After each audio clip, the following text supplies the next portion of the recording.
tardes, hermanos, Dios les bendiga. Es un gusto poder estar esta tarde con ustedes y poder continuar con el estudio de Apocalipsis. Mi nombre es Adalis Pérez y hoy quisiera compartir con ustedes el capítulo 14 del libro de Apocalipsis. En este capítulo, hermanos, es una narrativa de lo que va a suceder antes del triunfo de nuestro Señor Jesucristo. Y hermanos, ¿qué les parece si van alistando sus Biblias? Van abriendo sus escrituras en Apocalipsis, capítulo 14.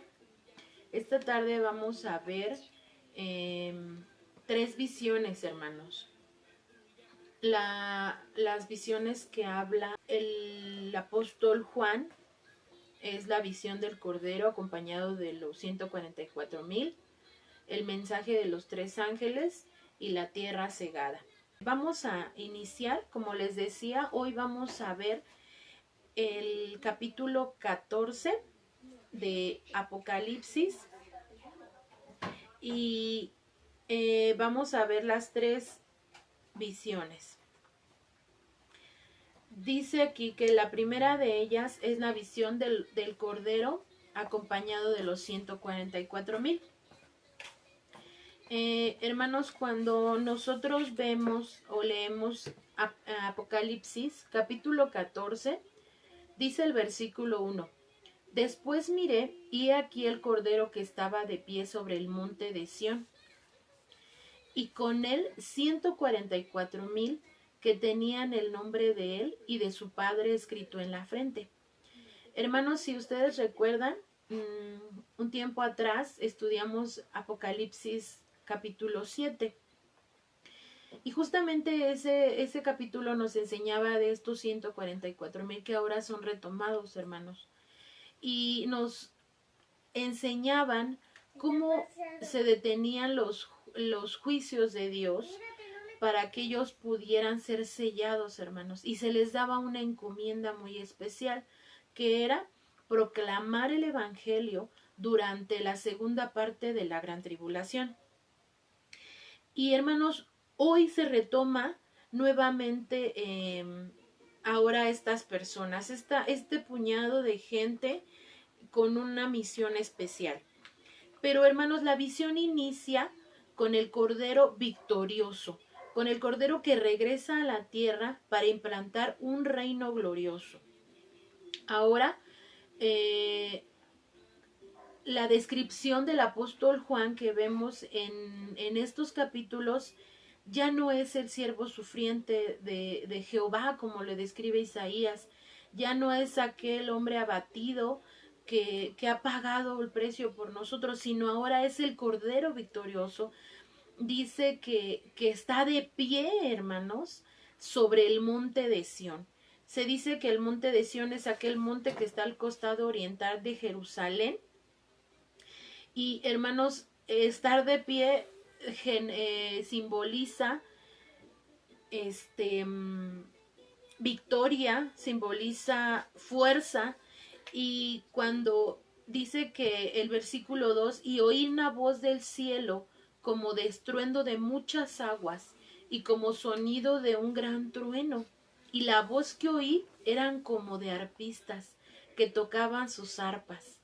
Y hermanos, cuando continúa en el versículo 3 y dice, y cantaban un cántico nuevo delante del trono y delante de los 4 seres vivientes y de los ancianos, y nadie podía aprender el cántico, sino aquellos 144,000 que fueron redimidos de entre la tierra.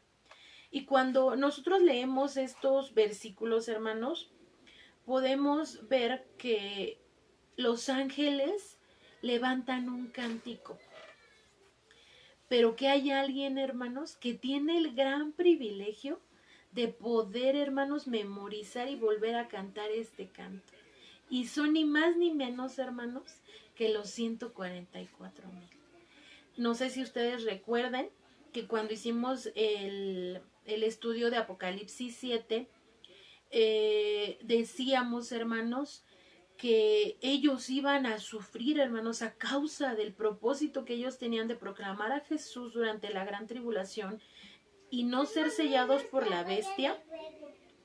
Ellos, hermanos, sufrirían martirios a manos de la bestia, hermanos. Ellos pagarían incluso con su vida el seguir a Jesús. Entonces ahora, hermanos, a mí me parece algo hermoso porque ellos en su vida sobre la tierra desempeñan ciertamente un propósito muy especial, pero hermanos, Dios recompensa. Dios recompensa ese sufrimiento tan grande porque dice que nadie, hermanos, puede cantar aprender ese cántico, dice el versículo 3 en la parte B, sino aquellos 144,000, hermanos, aquellos que fueron sellados, como dice en el versículo 1, aquellos que tienen ese sello de pertenencia y que son posesión del Cordero y del Padre. Y el apóstol Juan, hermanos, hace una descriptiva, hace 3 figuras respecto a lo que él está escuchando. Dice que son como estruendo de muchas aguas, como un sonido de un gran trueno. Esto nos habla acerca de volumen y fortaleza. Y la tercera es que son como arpistas que tocan sus arpas. Esto nos habla acerca de armonía y dulzura. Hermanos, este es un cántico, hermanos, pleno, potente y va acompañado, hermanos, de una dulce melodía. Y es hermoso, hermanos, cómo se manifiesta pues este canto, hermanos, de los 144,000 es tan bonito como Dios les da ciertos privilegios, hermanos, tan lindos, tan bonitos, para que ellos puedan, hermanos, adorarle de una manera especial. Y si continuamos, hermanos, con la narrativa del apóstol Juan, dice el versículo 6. Bueno, antes de continuar, hermanos, si ustedes tienen alguna pregunta, con mucho gusto escríbanosla para que podamos responderles y no nos quedemos con dudas, hermanos, ¿sí? Bueno, vamos a continuar. El versículo 6 dice, bueno, entramos a la segunda visión. La primera visión es el Cordero acompañado de los 144,000, el Cordero en una posición de victoria, y aquella gente, hermanos, que fue sellada con un propósito. Ahora ellos pueden darle un cántico especial al Cordero. Y la segunda visión, hermanos, es el mensaje de los 3 ángeles, y empieza del versículo 6 al versículo 13, hermanos. Cuando nosotros empezamos a leer, dice aquí: vi volar por en medio del cielo a otro ángel que tenía el evangelio eterno para predicarlo a los moradores de la tierra, a toda nación, tribu, lengua y pueblo, diciendo a gran voz: temed a Dios y dadle gloria, porque la honra de su juicio ha llegado, y adorad a aquel que hizo el cielo y la tierra, el mar y las fuentes de las aguas. Y hermanos, cuando nosotros empezamos a ver, ay, hermanos, me equivoqué. Perdón, me equivoqué, se me fue. Vamos a ver las características, hermanos, perdón, de los 144,000. Perdón, hermanos, vamos a regresarnos al versículo 4 del capítulo 14, el versículo 4. Perdón, hermanos, se me barrió. Vamos a ver, perdón, las características de los 144,000. Ay, discúlpenme. Dice aquí, el apóstol Juan, hermanos, empieza a dar características de las personas de los 144,000. Dice el versículo 4, estos son los que no se contaminaron con mujeres, pues son vírgenes. Y cuando nosotros empezamos a ver la manera en que el apóstol Juan los los describe, hermanos. A mí cuando yo empezaba a leer, yo decía, ¿cómo es tan puntual la descripción? Y, y yo veía que era muy radical, hermanos. Honestamente, la vida de estos 144,000. Pero cuando empezamos a estudiar, hermanos, vemos que estas personas, estos 144,000 hermanos, debían vivir un alto estándar, hermanos. Ellos son dignos del alto honor por el cual, hermanos, deben mantenerse un alto estilo de vida, un elevado estilo de vida en medio de la corrupción, de un ambiente tan caído, hermanos, de manera religiosa, social y cultural. Y la primera característica que el apóstol Juan dice en el versículo, el capítulo 14, versículos 4, la primera dice es que no se contaminaron. Dice, estos son los que no se contaminaron con mujeres, pues son vírgenes. Y cuando nosotros leemos esto, hermanos, a veces podríamos preguntarnos por qué darle mayor énfasis al celibato que al matrimonio. Pero cuando nosotros vemos, hermanos, que es importante, en el caso de ellos que tenían una comisión muy específica, hermanos, y el entorno en el que ellos se iban a mover era va a ser, hermanos, muy hostil. Ellos van a ser gente que van a proclamar a Jesús en un entorno, hermano, totalmente satánico. Recordemos que ellos están en la segunda parte de la gran tribulación, hermanos, donde el anticristo desata su total furia y ellos van a ser perseguidos. Entonces, la soltería que se habla aquí en el versículo 4, hermanos, se cree que es una soltería debido a la persecución y a las críticas circunstancias durante este tiempo. No quiere decir, hermanos, que el celibato es mayor que el matrimonio, porque sabemos que hay toda una doctrina del matrimonio en las cartas paulinas. Más bien, hermanos, son las circunstancias bajo las cuales ellos, hermanos, renuncian a una vida matrimonial para poder dedicarse a la proclamación del Evangelio con eficacia, hermanos. Entonces, ellos, dice aquí, que son los que no se contaminaron con mujeres, pues son vírgenes. El segundo aspecto, ellos están solteros debido a que deben proclamar el Evangelio con eficacia. El segundo aspecto es que dice, estos son los que siguen al Cordero por donde quiera que va. Y hermanos, esta descripción nos habla acerca de lealtad. Esta lealtad es caracterizada por los fieles seguidores del Mesías en este tiempo. Cuando nosotros hablamos de lealtad, no solamente, hablamos también de obediencia, hermanos, de absoluta devoción. Ellos están dispuestos a ofrendar sus vidas a causa del Cordero. Por eso es que dice el apóstol Juan, estos son los que siguen al Cordero por donde quiera que Él va. A donde quiera, hermanos, que Él les envíe, les mande, o ellos tengan que ir, no importando si sus vidas corren peligro, ellos lo harán. Entonces, esta característica es lealtad, hermanos. La tercera característica continúa en el versículo 4 y dice, estos fueron redimidos de entre los hombres como primicias para Dios y para el Cordero. No sé si recuerden que en Apocalipsis 7, hermanos, hablábamos acerca de que ellos eran un puñado especial de judíos y se enlistaban las tribus de los cuales ellos iban a ser tomados y sellados. Pero no quiere decir, hermanos, que iban a ser todos los judíos salvos en ese tiempo. Más bien estos 144,000 hermanos formaban un grupo de gente con un propósito muy específico.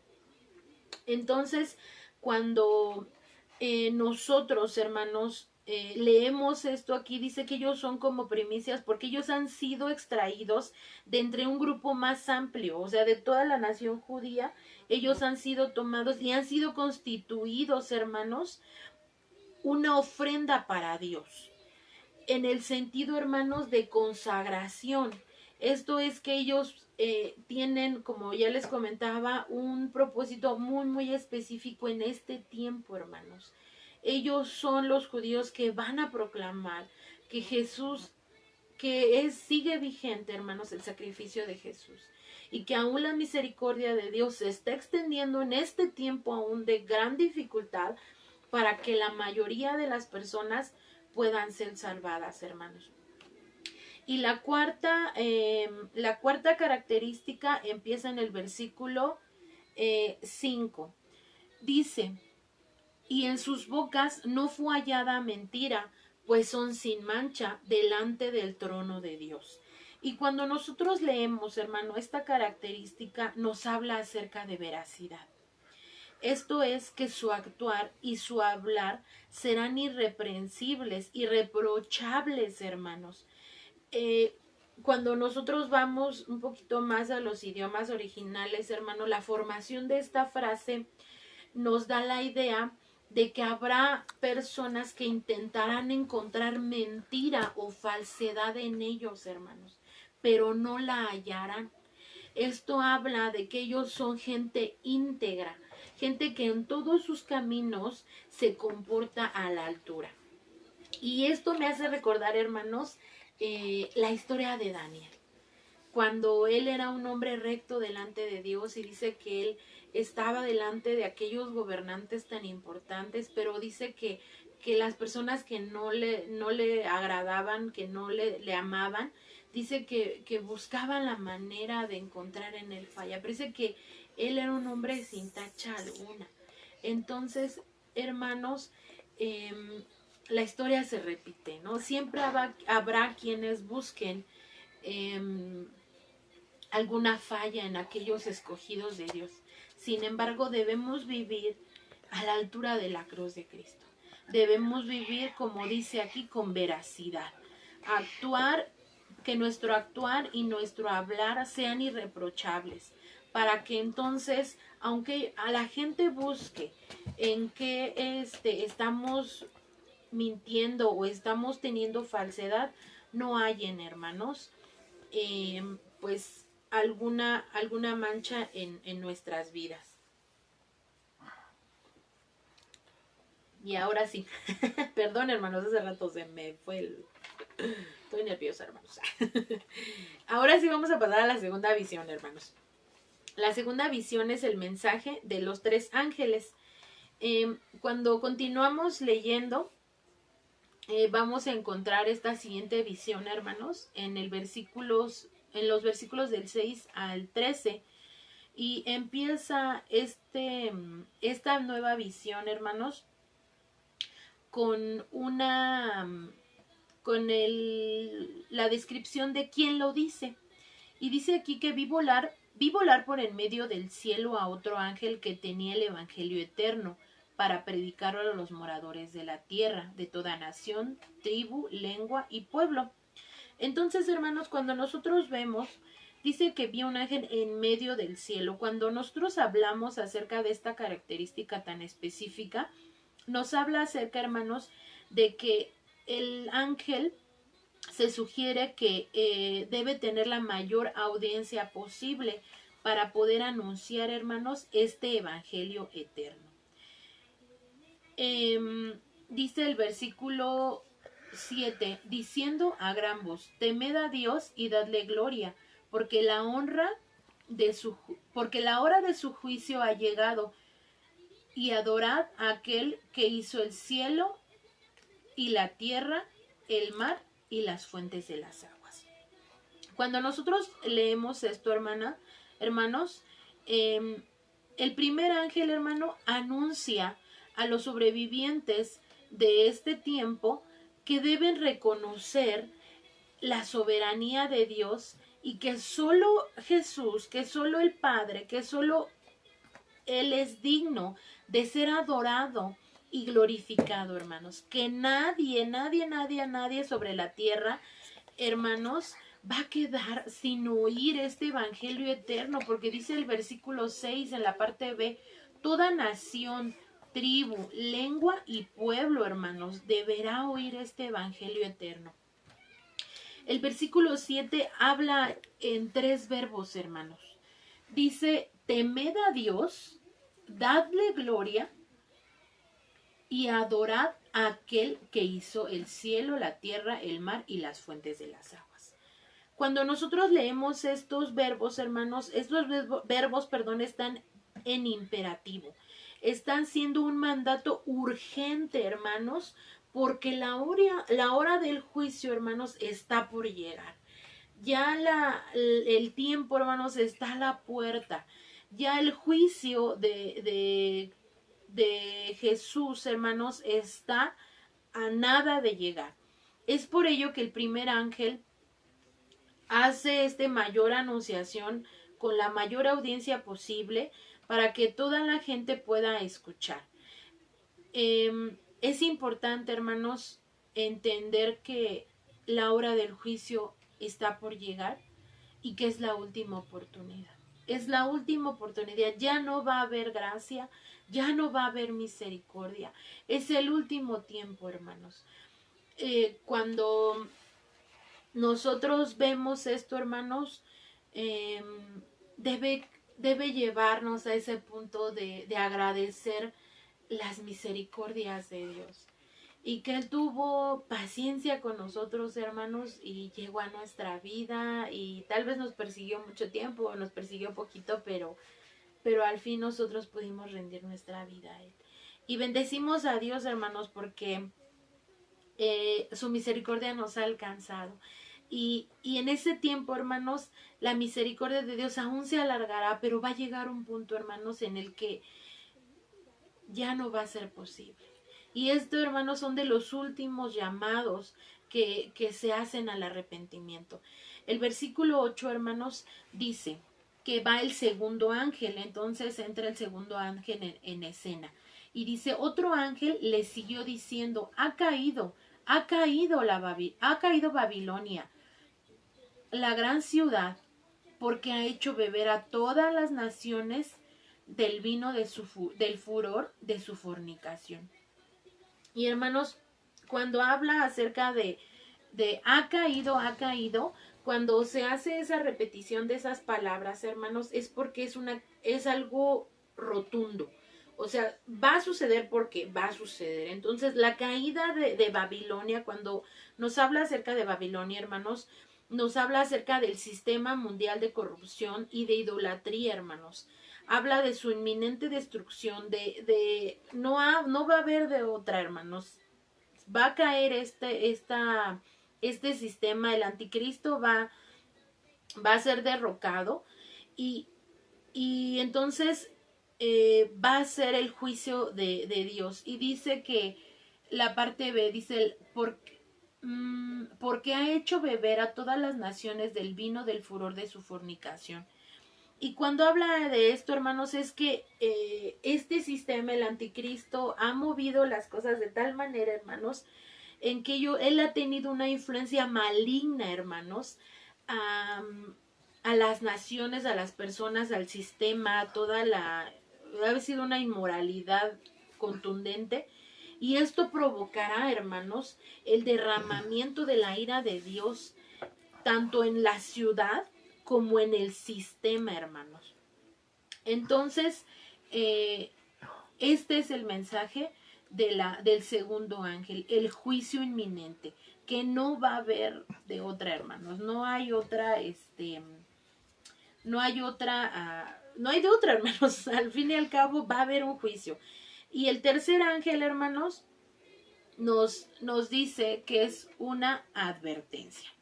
Dice, y el tercer ángel lo siguió diciendo a gran voz, si alguno adora a la bestia y a su imagen y recibe la marca en su frente o en su mano, él también beberá del vino de la ira de Dios, que ha sido vaciado puro en el cáliz de su ira, y será atormentado con fuego y azufre delante de los santos ángeles del Cordero.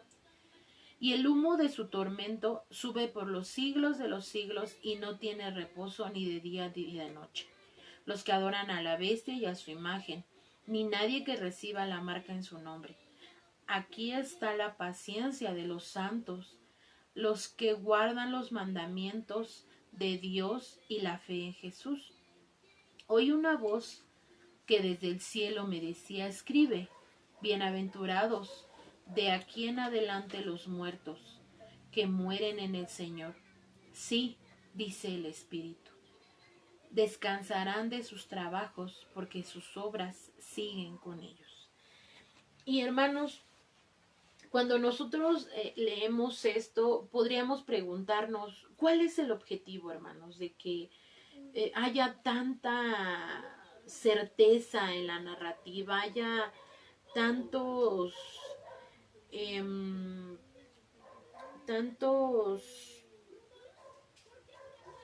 tantas características tan específicas, hermanos? La narrativa es muy, muy descriptiva. Y hermanos, cuando leemos, por decir ahorita, la anunciación del tercer ángel, hermano, el mensaje es una advertencia, hermanos, porque en algún momento esta escritura se leerá en estos tiempos proféticos. Entonces, esta advertencia del tercer ángel, hermano, es acerca, hermanos, del segundo tiempo en la gran tribulación, de los 3 años y medio posteriores. Y hermanos, en estos tiempos, la gran tribulación exigirá, hermanos, que se le rinda culto divino al anticristo. Es por ello que esta advertencia se da, para que aquellos que creen, aquella gente que cree el evangelio en este tiempo, permanezca fiel, hermanos, para que el falso profeta, hermanos, llevará a la gente a adorar a la bestia, a dejarse sellar en la mano o en la frente, pero cuando hay esta advertencia a la gente, debemos entender que Dios les está alentando para que ellos no se dejen sellar, para que ellos permanezcan, porque dice aquí, porque si adoran a la bestia, dice, si alguno adora a la bestia y a su imagen y recibe la marca, él también beberá del vino de la ira, hermanos. O sea, el juicio de Dios hacia el anticristo tendrá la misma magnitud, hermanos, que sus seguidores. A mí esto me impactó, hermanos, porque pues tú dices, no es el mismo daño que hizo el anticristo a un mortal que se dejó sellar solamente, ¿no? Porque dice la palabra que no venderán ni podrás comprar sin esa marca. Entonces tú dices, bueno, tal vez se dejó sellar porque tenía hambre, ¿no? Pero no, hermanos. O sea, bueno, yo digo, como el juicio, hay una advertencia porque el juicio, hermanos, será igual. O sea, no va a haber de otra. Y cuando vemos cómo describe este juicio, hermanos, dice el versículo 10, beberá de la ira de Dios, que ha sido vaciado puro, hermanos. Se dice que en los tiempos que se escribe esto, el vino, hermanos, que se bebía en los tiempos bíblicos, dice que era diluido con agua, porque si lo tomaban directo de los odres, era un sabor muy fuerte. Entonces dice que lo rebajaban con agua para que entonces pudiera tener un sabor mejor y no fuera tan fuerte. Pero cuando hace esta descripción, hermanos, dice que entonces no habrá esa dilución en esta ira, en este vino que es de la ira. Será puro, hermanos. Esto quiere decir que será con toda la fuerza, hermanos. Entonces, por eso dice que a los que adoran, beberán de la misma ira, hermanos, con toda la fuerza con la que Dios juzgará y traerá juicio al anticristo. y a todo este sistema, hermanos. Si nosotros continuamos leyendo, el versículo 11 dice: y el humo de su tormento sube por los siglos de los siglos, y no tienen reposo ni de día ni de noche, los que adoran a la bestia y a su imagen, ni nadie que reciba la marca de su nombre. Y hermanos, cuando nosotros leemos esto, nos recuerda la narrativa de cuando fue el juicio en Sodoma y Gomorra. Y aquí nos hace ver que la diferencia, hermanos, entre la vida y la muerte solamente es Jesús. Esa es la diferencia, hermanos. De vivir una vida en tormento a vivir una vida en la gloria. La diferencia es Cristo. La es y lo será siempre. Porque no hay otro, hermano. No hay otro nombre en el cual podamos ser salvos. Y aquí vemos, hermanos, por un lado el juicio, ¿no? que viene de parte de nuestro Padre hacia este tiempo. Y el versículo 12, hermanos, dice: aquí está la paciencia de los santos, los que guardan los mandamientos de Dios y la fe en Jesús. Y hermanos, si nosotros comparamos lo que el apóstol Juan está escribiendo en el versículo anterior, que es el 11, que hace una descripción de la ira fuerte de Dios sobre Satanás y sobre sus seguidores, de que no descansarán ni de día ni de noche, que no habrá descanso, que es, es muy fuerte, hermanos, porque dice: no tendrán reposo aquellas personas, o sea, el tormento será eterno, hermanos, continuo. Y es muy triste, hermanos, honestamente, leer este tipo de cosas, pero cuando vemos todos los juicios, toda la paciencia, todas las advertencias, hermanos, que Dios ha dado y que se leen en las escrituras, hermanos, y que la gente no cree, sigue sin creer, pues dices: no va a haber de otra, hermanos. O sea, tiene que venir este juicio. Pero contrasta, hermanos, el apóstol Juan. Ahora el apóstol Juan da palabras de ánimo a los seguidores, a aquellos que tienen paciencia, hermanos. Esto es, cuando habla acerca de la paciencia, dice: he aquí la paciencia de los santos. Cuando él habla esta palabrita, hermanos, paciencia, habla acerca de resistencia, de aguante, hermanos, de esa fortaleza que ellos tienen para poder vencer, hermanos, la tentación de ceder ante la adoración a la bestia, al sello, a las marcas en la mano o en la frente, para que ellos resistan, hermanos, la tentación de claudicar, porque ellos no la tendrán fácil. Si tú y yo hoy tenemos una lucha, no se compara, hermano, no se compara. Si hoy te miran mal por ser cristiano, no se va a comparar, hermanos, con lo que ellos van a vivir. Entonces, por eso dice: he aquí la paciencia de los santos, el aguante, hermanos, que ellos están teniendo para poder vencer la tentación de claudicar. Y dice: bienaventurados, el versículo 13, hermanos. Dice el 12: a los que guardan los mandamientos de Dios y la fe en Jesús. Esto es, que no le han negado. El 13 dice: oí una voz desde el cielo que me decía: escribe, bienaventurados. Cuando nosotros leemos bienaventurados, hermanos, es más que feliz. Y es la misma palabra que Jesús usa, hermanos, en el Sermón del Monte, en Mateo 5. Y dice, aquí podríamos leer: benditos los que mueren estando unidos con Jesús. Los muertos que mueren en el Señor, hermanos. Aquí nos habla acerca de los mártires. Aquellos, hermanos, que no amaron, que amaron más a Jesús que a sus propias vidas. Menospreciaron su vida por la vida en Cristo. Por ese Zoe. Ellos despreciaron la vida natural, ese bios que describe la escritura en Juan, y amaron ese Zoe, la vida de Dios, hermanos. Y dice el versículo 13, vi una voz que decía, bienaventurados los que de aquí en adelante, los muertos que mueren en el Señor, sí, dice el Espíritu, descansarán de sus trabajos, porque sus obras van con ellos. Y aquí hay una vez más, hermano, un aliciente más. Y les dice, porque descansarán de sus trabajos. Esto es de las luchas, hermanos, de las luchas que ellos tienen en esta tierra, hermanos. Dios no se va a olvidar de todo lo que ellos han padecido, hermanos, en lealtad a Dios.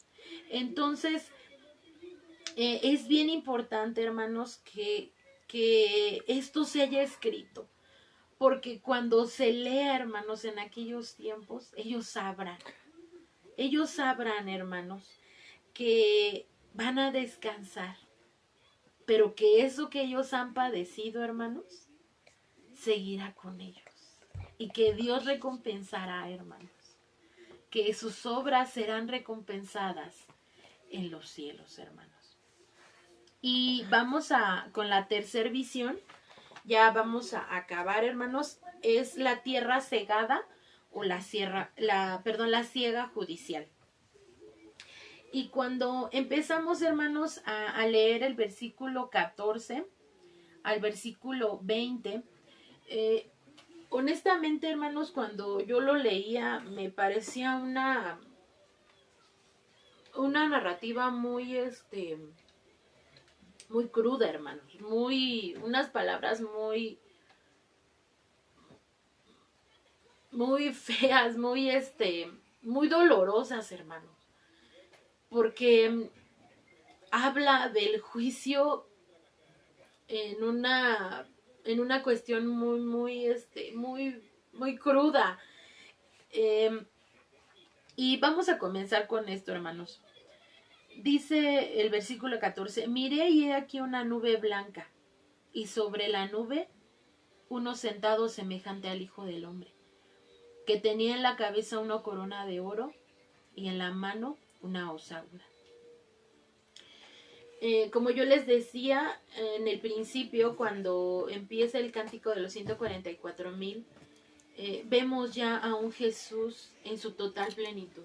A un Jesús no como el abatido de Jehová, no como el siervo sufriente, no como aquel que se humilló en forma de hombre, hermanos, sino ahora lo vemos en su total plenitud. Lo vemos como un juez, como a un rey eterno. Dice aquí la descripción, que miró en una nube a uno semejante al Hijo del Hombre, que tenía en la cabeza una corona de oro, hermanos, y en la mano una hoz aguda. Jesús como el juez.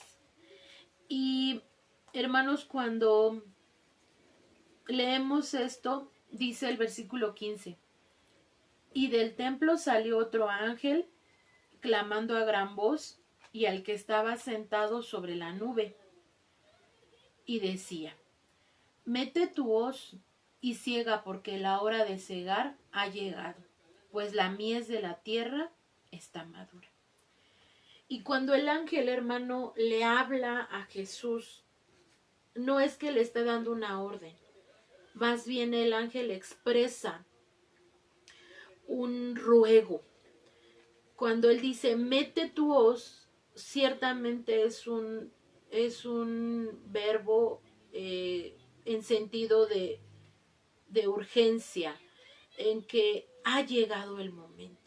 Expresa ruego a Jesús de que ha llegado el tiempo de esa siega judicial.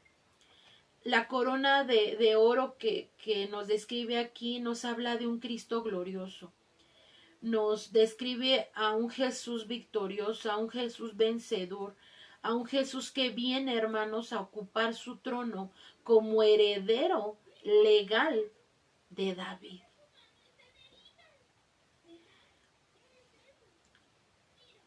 Él, cuando vino a esta tierra, él fue juzgado por los hombres, hermanos. como lo describe Isaías. Pero ahora, hermanos, esta vez, ahora Él juzgará la tierra. Ahora Él juzgará a esa humanidad, hermanos, rebelde. A esa gente, hermanos, que ha colmado la misericordia de Dios. Y como yo les decía al principio, cuando lo lees es muy duro, hermanos, honestamente. A cualquiera yo creo que nos hace sentir un poco feo, ¿no? Lo que leemos, pero si nosotros viéramos una línea de tiempo, hermanos, es el final de la historia. ¿Y cuántos años, hermanos? ¿Cuántas misericordias? ¿Cuántas oportunidades Dios no ha dado a la humanidad? Entonces ha llegado ese tiempo de la siega judicial. Y la hoz afilada, hermanos, habla acerca de ese juicio que ahora el juez justo va a traer a la tierra. En el versículo 15, como les decía, es un sentido de urgencia, hermanos. Es un sentido que Juan 4:35 también se usa la misma palabra. Y dice, ¿no decís vosotros, aún faltan 4 meses para la siega? He aquí os digo, alzad vuestros ojos y mirad los campos, porque ya están blancos para la siega. Hermanos, Dios en su misericordia ha dilatado, hermanos, la consumación de su ira. Cuando Jesús vino a esta tierra, decía estas palabras. Hace 2000 años de ello, hermanos. Y aún falta tiempo para que esto ocurra, pero imagínense, hermanos, todo ese lapso de tiempo ha sido la misericordia de Dios, hermano. Por eso la palabra enseña que por la misericordia de Dios no hemos sido consumidos. Pero este tiempo ha llegado. La mies ya está madura. Y por eso, hermanos, es que ahora llega, bueno, en este momento ha llegado el tiempo. Y ya no habrá más misericordia. El versículo 16 dice, y el que está sentado sobre la nube metió su hoz en la tierra, y la tierra fue cegada. Cuando nosotros vemos esto, hermanos, podemos ver el cumplimiento de una profecía de Joel 3:13, cuando le dice, echad la hoz, porque la mies está madura. Venid, descended, porque el lagar está lleno. Rebosan las cubas, porque mucha es la maldad de ellos. Y hermanos, cuando nosotros leemos este cumplimiento, claro que duele el corazón, hermanos, porque pues así como el corazón del Padre no quiere que nadie se pierda, yo creo que ese también es el sentir en nuestro corazón, en que la gente no experimente el juicio divino, más bien puedan ser atraídos por el amor de Jesús y recibir su sacrificio. Pero hermanos, el tiempo ha llegado y habrá gente que no desee nada con Dios. Y es por ello que ellos experimentarán el juicio de Dios. El versículo que continúa dice, y salió otro ángel del templo que está en el cielo, teniendo también una hoz aguda. Y cuando nos habla de la hoz aguda, hermanos, nos habla acerca de la severidad del juicio con el que serán juzgados en este tiempo. El versículo 18 dice, y salió del altar otro ángel que tenía poder sobre el fuego, y llamó a gran voz al que tenía una hoz aguda, diciendo, mete tu hoz aguda, y vendimia los racimos de la tierra, porque sus uvas están maduras. Y el ángel arrojó su hoz en la tierra, y vendimió la viña de la tierra, y echó las uvas en el gran lagar de la ira de Dios. Y fue pisado el lagar fuera de la ciudad, y el lagar salió sangre hasta los frenos de los caballos por 1600 estadios.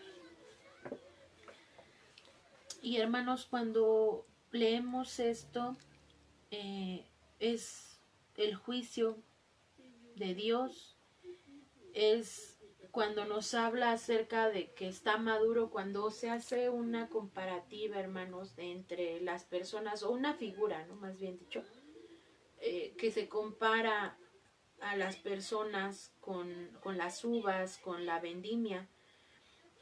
Cuando habla acerca de la madurez, hermanos, es que está en un punto culminante la maldad, hermanos. La maldad ha llegado a un colmo, a un punto máximo, hermanos. Y cuando habla del gran lagar, está refiriéndose al mundo rebelde que ha rechazado a Jesús y se fue en pos del anticristo, hermanos.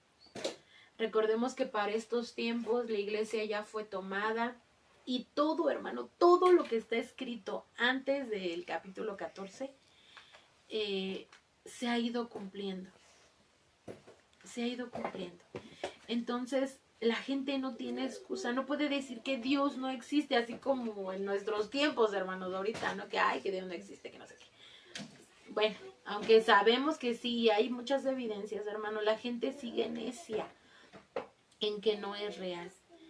Y, hermanos, se dice que esto se llevará a cabo, hermanos, en la ciudad de Jerusalén, en el valle de Josafat, según Joel 3:2. Y cuando hablamos de los 1600 estadios, hermanos, se habla acerca de 320 kilómetros, hermanos. Imagínense, con una altura de más de 1 metro. Es muy... La sangre que será derramada, hermanos, será muchísima. Pero aún así la gente, hermanos, no querrá del Señor. Y a mí esto me dolía, hermanos, honestamente, porque por un lado ves la misericordia de Dios y ves la paciencia y vemos la rebeldía de la gente que no quiere y Dios insiste al corazón de las personas, les hablan, por doquier les llega el evangelio, pero no quieren entender, hermanos. Y la gente está consciente de que Dios desea que se acerquen a ellos. Tú puedes hablar con la gente, hermanos. A mí me sorprende mucho porque aquí donde nosotros vivimos, en la parte de enfrente, los muchachos son muchachos en vicios, sin trabajos fijos. Y yo platicaba con ellos y ellos son gente desertora de iglesias. Todos ellos tienen nombres bíblicos, hermanos. Y yo me quedaba sorprendida honestamente porque la gente no quiere nada con Dios. Y creen que siempre van a tener vida y que no va a pasar nada, hermano. Pero no es así. El juicio de Dios, tarde que temprano, llegará, hermanos. Y esto, hermanos, esta narrativa debe llevarnos, hermanos, a reflexionar en nuestra vida diaria, a dar gracias a Dios. Indudablemente cuando yo leía esto, yo le decía, Señor, gracias. Gracias por haber tenido misericordia de mí y haberme alcanzado. Y porque sabremos que no sufriremos nada de esto, hermanos, gracias a Dios. Pero habrá gente que pagará con su vida seguir a Jesús. Y otras personas pagarán por no haber recibido el regalo de Jesús, el regalo de la vida eterna. ¿Y qué nos toca a ti y a mí, hermano? ¿Qué podemos extraer de esto?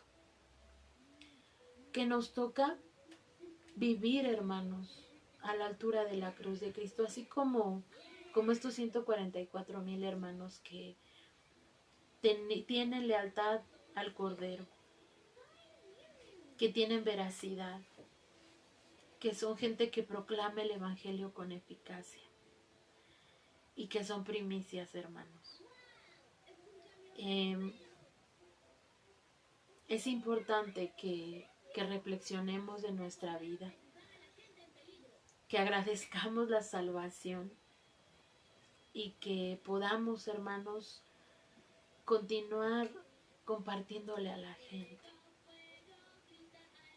Yo sé que no es fácil para ti, para mí, pero debemos hacerlo.